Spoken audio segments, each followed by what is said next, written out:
संपादक राजेश चव्हाण। आज नितीन कंपनी इथे आज जे काय मनसे आक्रमक झालेले आहेत मराठीचा सन्मान त्या संदर्भात इथे मनसेचे कार्यकर्ते झाले तर त्यांच्या तुम्ही संवाद सांगतो की तरी इथे कशासाठी इथे आलेले आहेत त्या संदर्भात त्यांच्याची तुमची भूमिका काय आहे? हे जे आता बॅनर लावलेलं आहे मराठी सक्तीचा विरोध करण्यासाठी आमचा जो काय तीव्र विरोध आहे।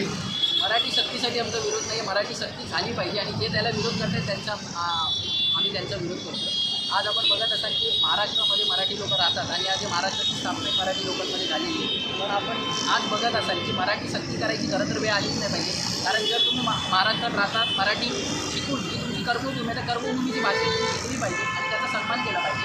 पण काही लोक हे त्याचा विरोध करत आहेत। पण आमचे नेते माननीय अमित ठाकरे यांनी सांगितलेलं आहे की येत्या 4 तारखेला तुम्ही संप करा किंवा काही करा, फक्त तुम्ही मराठी रिक्षा चालकांच्या नादी लागाल, तुम्हाला मनसे स्टाईलने धडा शिकवला जाईल आणि तिथे मराठीचा विषय मराठी सन्मानाचा विषय तिथे मनसे सर्वात ठेवू।